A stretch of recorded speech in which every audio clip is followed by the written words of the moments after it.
back. My name is Katie. I love books. I love reading. I always have. I am actually working on my debut novel right now. I've always been a writer, primarily through songs, poems, and now I'm trying long form in the form of a book. So we'll see what happens there. But reading and writing and words are just very integral to who I am as a human.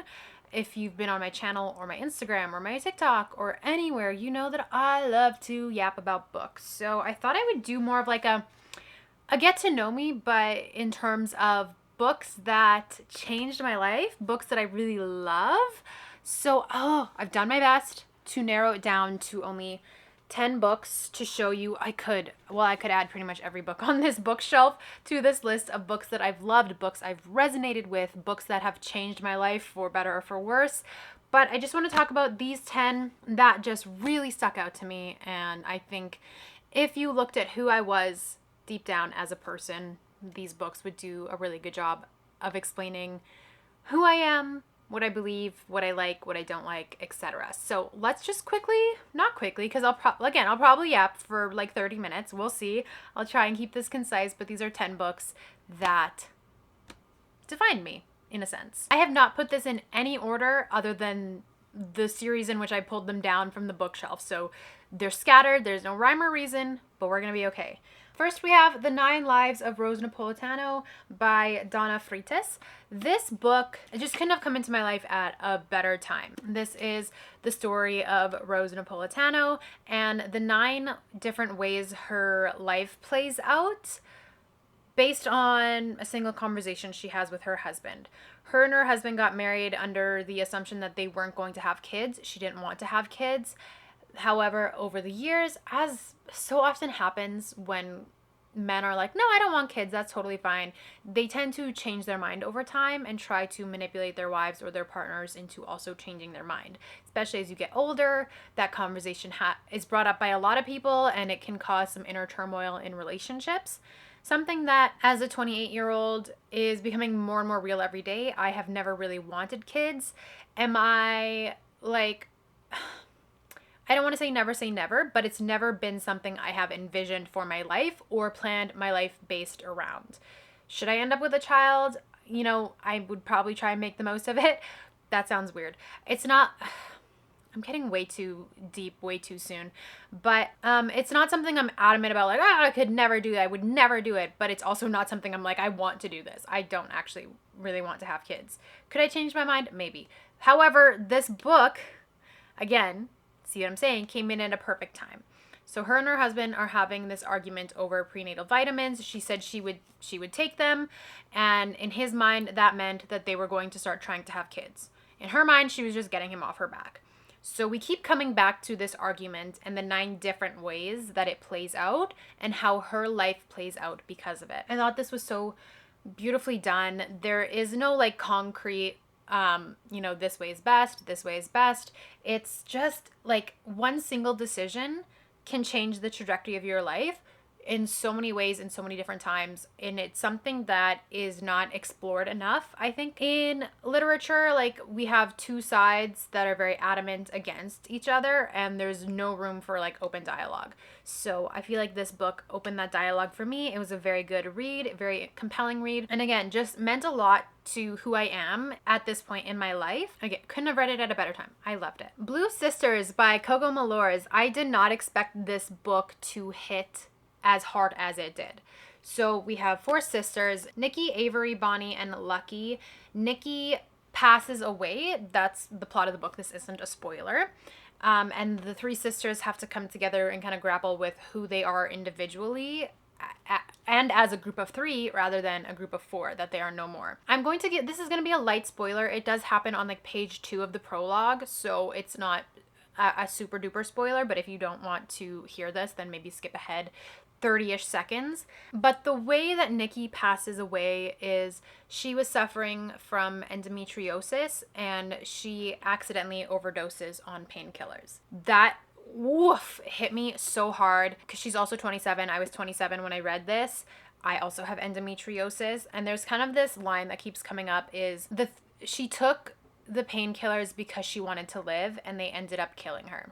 it's still such an emotional thing for me to think about. While so much of the book focuses on the three sisters in the aftermath and their individual stories, which are also beautiful and compelling, I just resonated so much with Nikki, who just wanted to live and just didn't want to be in pain. And that's what ended up killing her. So Nikki has my heart. The Blue Sisters have my heart. It was just still such a... You're going to have to read it because it was just a very beautiful story for me. And I again, it's on the back that Nikki passes away. That wasn't a spoiler, but when I got to page 2 of the prologue, so like so soon into the book, and it was like, this is how and why she died, I was like, oh, okay, we're getting into it. And it's still just very hard hitting, and it's something I hold very dear, and I relate, of course, very heavily to the character Nikki. So very good, very well done. Loved it. Then, to lighten things up, we have a romance book called Archer's Voice. This is the special edition. It's got the sprayed edges, hardcover foil, and it's annotated by the author. So I love that. She's got her little notes just scribbled throughout in the margins, which I really like. It's very interesting to kind of get the behind the scenes of what an author is thinking. But this book follows Bree, who suffers a really traumatic event in her life, and so she moves to this small kind of beachy island town where she doesn't know anybody. She's starting over. She meets Archer, who is the town recluse. He doesn't speak, but she actually grew up, her father was deaf, and so she knows sign language, and she's able to communicate with him, and they form just one of the most realistic, beautiful depictions of love that I've ever read in a book. It just felt so real, so grounded, and like, while both Bree and Archer are adults, it felt very childlike in the innocence in which they were falling in love. They both had come from really hard traumatic pasts that I won't say like stunted their development or anything, but they had just been living in their traumas for so long that them coming together felt very innocent and childlike in a way of like learning how to trust one another, learning how to love and how to form this relationship. Like, it was just so good.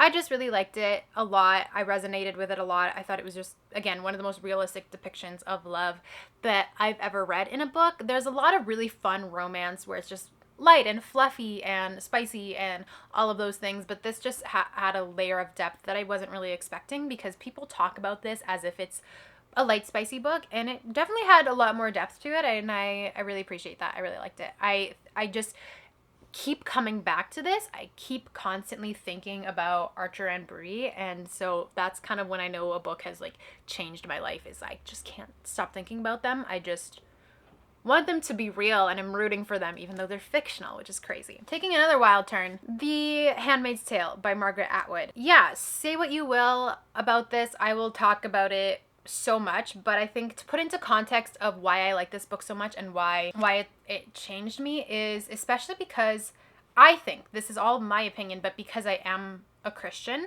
and my relationship with Jesus is something that is so near and dear and integral to who I am as a person, that I think it's not only a warning per se, and Margaret Atwood does say that in her, she has a beautiful foreword in this version where she says, like, putting this into such intricate detail was a choice specific to hope that people wouldn't recreate this. Instead, I fear the government has used this as a guidebook, unfortunately. But again, as a Christian, I am so fascinated with the state of Christianity and the state of religion in the world, and how it is used as a weapon, how it's used to justify hate, and even things like Christian nationalism, like how polar opposite all of those things are to who Jesus Christ was as a person. So, like, I'm just fascinated by these tales and these stories of how something so beautiful and something that's supposed to be based in love has been rooted in hate for the last, I don't know how long. Like, it's just kind of stewed, and it's been used as a way to control, manipulate, and harm other people. So that's my little soapbox moment. But I do feel like this is, I think especially because of my faith, and because this isn't something that's going to shake my faith, but only reaffirm that this is not what it's about, is really important and impactful for me. It's something that is just near and dear, because you can look at this and see exactly, yes, this is how people use religion, this is how people use God, this is how people use Jesus, and all of it is incorrect. And Margaret Atwood is an absolute genius in her, I don't even want to say it's like prophetic, because, you know, the oppression of women and the oppression of minorities has been happening forever in the name of Jesus, in the name of the Bible, in the name of Christianity, right? So it's not like she originated this idea, but I think she puts it down so beautifully and so coherently that it's something that is very plausible to becoming true. So that's why I like that book. That got heavy for a second. I hope I made sense. I really should have put this in a better order. But next we have Beachread by Emily Henry. This is the special edition, which is gorgeous.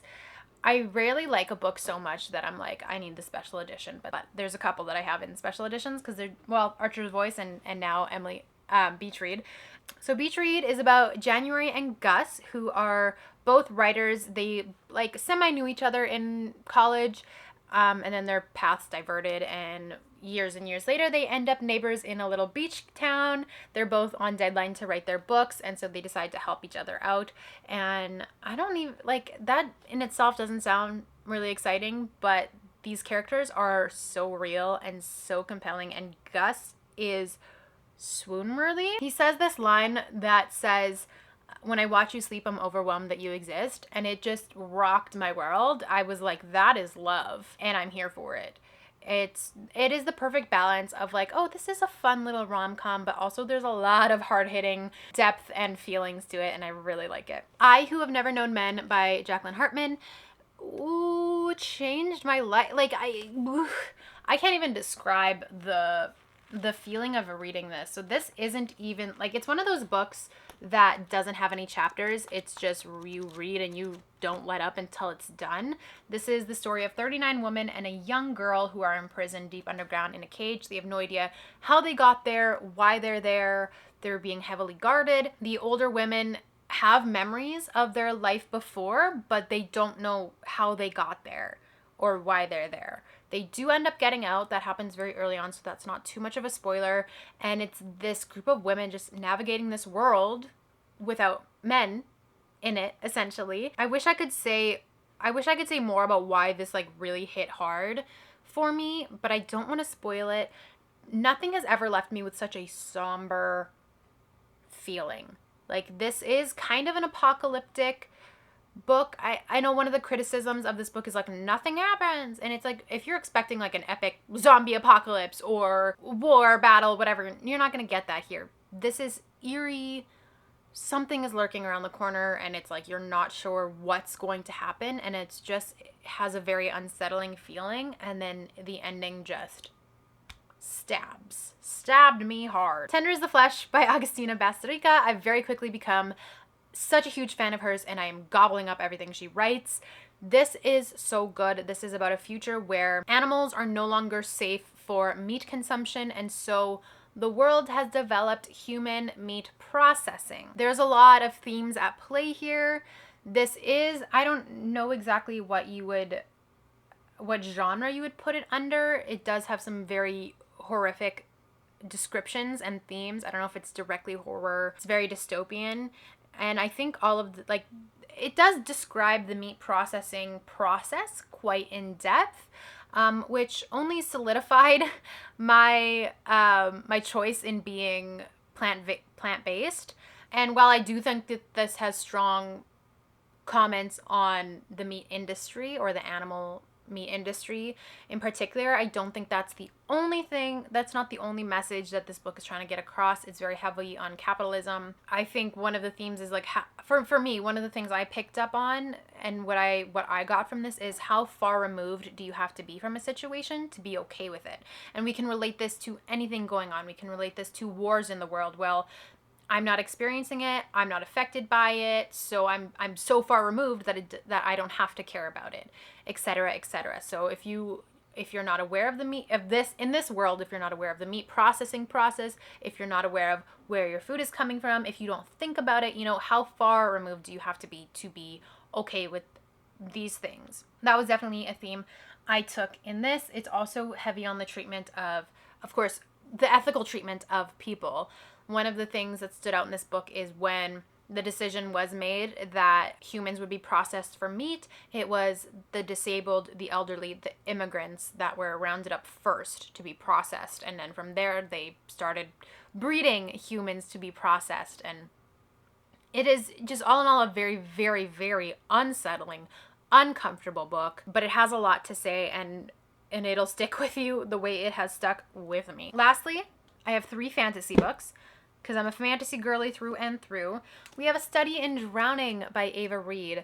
Ava Reed is she's so well-spoken, and I think she gets her point across. I don't want to say, it's like both subtle and also very clear. There are allegories, there's metaphors, but the point is right there if you just like dig like a fraction of an inch deep into it. This is about our main character, Effie. She would love to be a writer. She would love to study at the literature college. However, women are not allowed, and so she's at the architect college. She has grown up loving this book by a specific author, and then one day she gets the chance to go and fix up the author's house because it's kind of sinking into the swamp. So she jumps at the chance. She goes to kind of, as an architect student, to draw up plans on how to maybe save this house because it's way deep down in a swamp. Huge, climate change allegories happening here, which is something that's very important and impactful for me. It also is just, I think, has a lot of themes of feminism and what women are and aren't allowed to do, what women are and aren't capable of, and what society, aka men, think about women and their frivolous minds. That comes up a couple of times. So there's a lot of themes going on in here, and it just touched my soul, and I liked it a lot. And then it's a fun fantasy book at the same time. And also these sprayed edges are gorgeous. Legendb Born by Tracy Deonn. I didn't expect this. I've read all 3 books. Assuming there's gonna be more because that 3rd one left on a cliffhanger. But it changed my life, and it opened up my mind to things that obviously I'm not aware of. This is a story about Bree. I always kind of like in my mind relate it to the Mortal Instruments or the Shadow Hunters. What is the actual word? I never read the books. I watched the show and the movie where you have this group of this group of people in this book. They're called the Legendb Born. They fight demons. They kind of protect people. And then you have an outsider, Bree, who comes in and she can actually see this stuff, like Clary in the Shadow Hunters and the Mortal Instruments. And then she gets swept up. She's actually a part of this community. She's actually a part of this world. She kind of infiltrates the Legendb Born to figure out, because she has a feeling that they have something to do with her mom's death. And so she meets Nick, who is a member of the Legendb Born, and he kind of helps her out, and they fall in love and whatever. It's beautiful and wonderful. There's so much. Obviously, like I've been trying to diversify my reading a lot, and so Black fantasy always just like hits really well, and it's just on the next level. And Bree's Blackness and her heritage and who she is as a person is so interwoven to her power system, into the history of this Legendb Born community for unsavory reasons, and it's just so beautifully done and taught me a lot of things that I don't think about on a regular. We are dealing with microaggressions, a lot of little things that Bree has to navigate on an everyday basis, just in the real world, and then also in this magical world where all of those things, misogyny, racism, still exist. So it's a really good time. I would recommend it to anybody. Like, you can't help but root for Bree, and I just want the best for her. I was a little bit worried because she's 16 in the book, and again, pushing 30 over here, I don't necessarily relate to 16-year-olds, but this was done so well. It felt very mature. It gripped me right away, and I'm just a huge fan of this series. Lastly, we have One Dark Window by Rachel Gillig. This is a duology. This is the first book. I would show both if I could, because both changed my life. I think it's the perfect duology. I sometimes feel like, first of all, nothing hits like a duology. When series tend to get a little bit too long, I get a little nervous because I'm like, what could you have to say? Like, wrap it up. This is a story about our main character, Elspeth, who's got a little demon living in her head. It's like, is he friend? Is he foe? Is he father? Is he conscience? The relationship she has with this little thing that's just been like living in her conscience her entire life is so beautifully done. Like, I just love their little back and forth, and you just never really know his motive, why he's like, what he's all about. The magic system is so in depth. I know some people don't like that, but I like it when I gotta take notes, when I'm like, I need to like actually pay attention to know what's happening beat for beat in this book. That's one of my favorite things, and it is so well done. This is the perfect combination of love, independence, magic, very dark academia vibes. This is just like my epitome of fantasy, if I'm being honest. I love this duology so much, and the first book is just spectacular. I feel like this is kind of, I don't know, just everything that I love in a fantasy is in this book. So that's what it says about me. Thank you guys so much for watching me ramble about a few of my favorite books. I hope you enjoyed this video. If you did, give it a thumbs up. And if we got some of the same taste in books, maybe you should also subscribe. And either way, I'm gonna see you guys back here next week. So see you then. Bye.